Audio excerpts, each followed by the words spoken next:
देखिए, सासू माँ का एक पैतरा ऐसा है जिससे बहुत कम बहुएं बच पाती हैं। हर बहू कोशिश करती है कि काश हम इस पैतरे से बच पाएं, लेकिन मुश्किल है। क्यों? क्योंकि सासू माँ को जिंदगी का कुछ ज्यादा ही तजुर्बा है और बहुएं बेचारी लाचार हैं। होता क्या है कि जब भी शादी होके नई बहू घर में आती है तो सासू माँ की ये कोशिश रहती है कि वो घर का सारा काम करती है और बहू को हमेशा पीछे खड़ा रखती है।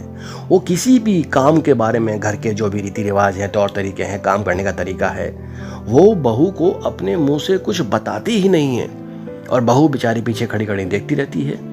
शर्म और लिहाज ऐसा कि सासू माँ से बोल भी नहीं सकती कि सासू जी हटिए, मुझे ये काम करने दीजिए। बेचारी नहीं होती है, नहीं बोल पाती, झिझक होती है, लेकिन सासू माँ भी अपनी तरफ से आगे बढ़कर कुछ नहीं बताती। और देखिए इसके पीछे क्या एक छोटा सा राज होता है। वो क्यों नहीं बताती?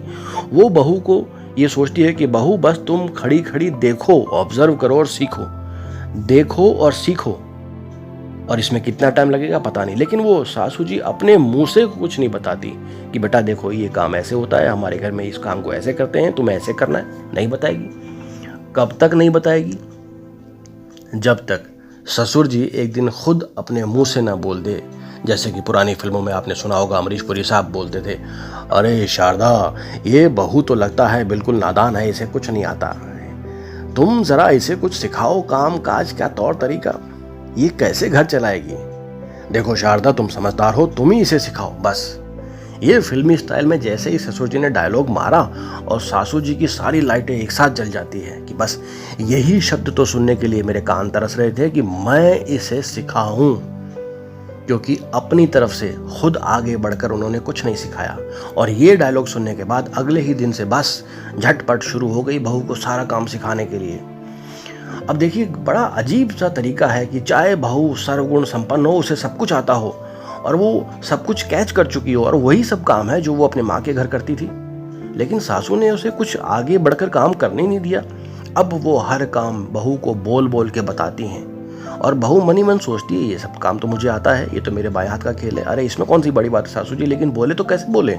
नहीं होती है, झिझक होता है, घर परिवार के इतने सदस्य होते हैं, उनके बीच में संकोच कर जाती है, नहीं बोल पाती। लेकिन सासू जी हर काम बढ़ चढ़ के बहू को बताती है। और कुछ दिन बाद नजरिया ऐसा होता है, 2 महीने, 3 महीने, 6 महीने, कि बहू सर्वगुण संपन्न सारे काम संभाल ली और घर के सारे काम कर रही है और घर के हर सदस्य उसके काम देखकर उसकी तारीफ करते हैं, खुश होते हैं। और एक दिन वही अमरीश पुरी साहब वाला डायलॉग फिर से गूंजता है कानों में, देखा शारदा, कमाल है, तुमने बहू को सब कुछ सिखा दिया, वरना पहले कैसी नादान बच्ची थी, अब देखो कैसे घर के सारे काम करती है, तुमने सब कुछ सिखा दिया। ये शब्द सुनने के लिए सासू जी के कान तरसते हैं ससुर जी के मुंह से। और उसके बाद हर आए गए मेहमान के सामने ये वाहवाही बटोरने में संकोच नहीं करती कि बहू बिल्कुल ब्लैक बोर्ड थी, खाली स्लेट थी और मैंने उसे सब कुछ सिखाया है। वरना क्या अपने माँ के घर से क्या सीख के आई थी? कुछ भी नहीं, ऐसे गुमसुम मासूम खड़ी रहती थी बेचारी। मैंने सब कुछ सिखाया है। सब कुछ सिखाने का जो ये क्रेडिट होता है, ये सासू जी को लेने का बड़ा शौक होता है और लिए बगैर रहती नहीं है। और बहुएं बेचारी लाचार सब कुछ देखती रहती है कि अरे ससुर जी, ये सब काम तो मेरे बाएं हाथ का खेल है, सब कुछ मुझे आता है, सासू जी ने क्या सिखा दिया मुझे ऐसा, पहले मुझे करने देती ही नहीं थी, अब मैं सारा काम वैसे ही करती हूँ जैसे मैं अपने घर करती थी। लेकिन सासू जी को सारा क्रेडिट लेना है और ये क्रेडिट लेने का उनसे हक कोई छीन नहीं सकता। शाम दाम दंड भेद कुछ भी हो जाए, वो ये साबित करके रहती है कि इस घर में बहू जो भी काम करेगी वो सब कुछ मैंने सिखाया हुआ है। चाहे उसके बाद वो पलंग पर बैठकर लंबी टांग पसार के आराम से सुपारी काटते रहें, पान चबाते रहें और बोलते रहें, हाँ बहू जो भी काम कर रही है वो सब मैंने ही तो सिखाया है। और ससुर जी अपनी हाँ में हाँ मिलाए, हाँ बात तो सही है, सब कुछ तुम्हारा ही सिखाया हुआ है। बहू बेचारी गुमसुम देखती रहती है। बताओ, जिंदगी भर काम मैं करूं, लेकिन सिखाने का सारा क्रेडिट सासू जी ले गई। बहरहाल सासू जी को इस हक से कोई मात दे ही नहीं सकता, ये तो उनकी प्रवृत्ति है और उन्होंने ये लड़ाई बहू से जीत ली है। न जाने कितनी ही बहुएं इस लड़ाई में सासू जी से जीत पाती होंगी, वरना अधिकांश तो हथियार डाल देती हैं। जो सासू जी कह रही हैं वही सही, हाँ भाई इन्होंने ही सिखाया है, हम तो अपनी माँ के घर से कुछ सीख के आई नहीं हैं। मन महसूस करिए बोल कर बेचारी काम पे लग जाती है। कमाल है, अरे जब वो अपने माँ के घर थी वैसे ही चकले पे रोटी बेलना है, तवे पे सेकना है और सासू जी ने पता नहीं कोई उल्टा तरीका सिखा दिया क्या, जो हर काम में अपना क्रेडिट लेने की कोशिश करती है। बहरहाल बहुएं मन मसोस के रह जाती है। क्या करें, नए घर में एडजस्ट होने के लिए 4 बातें सुननी भी पड़ती हैं। जवाब दे तो क्या दे, और भला बात काटे तो किसकी काटे, अपने ही सास ससुर की, जो माता पिता के समान ही है।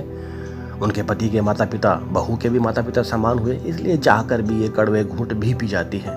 और मन ही मन सोचती है, ससुर जी भी कितने भोले हैं, बताओ, सारा काम मैं कर रही हूँ, बस जिंदगी भर शारदा तुमने ही तो सिखाया है। वाह कमाल है, जिंदगी भर की खुशी दे गए सासू जी को बहू के सारे काम की।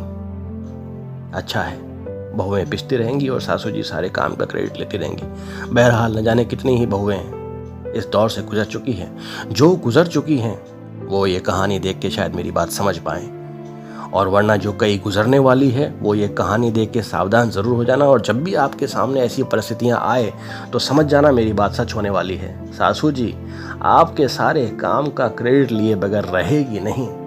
हाँ, इन परिस्थितियों से आपको जीतना कैसे है, कैसे आप इस मुश्किल हालात से जीत सकते हैं, इसका भी एक रामबाण मैंने तैयार किया है, और वो मैं अगले वीडियो में लेके आ रहा हूँ कि सासू जी के हर सवाल का जवाब कैसे दिया जाए कि आपके हर काम की वो वाह वाह करते हुए थके नहीं। इसके लिए प्लीज़ देखिए मेरा अगला वीडियो। इस वीडियो में अभी तक सिर्फ इतना ही।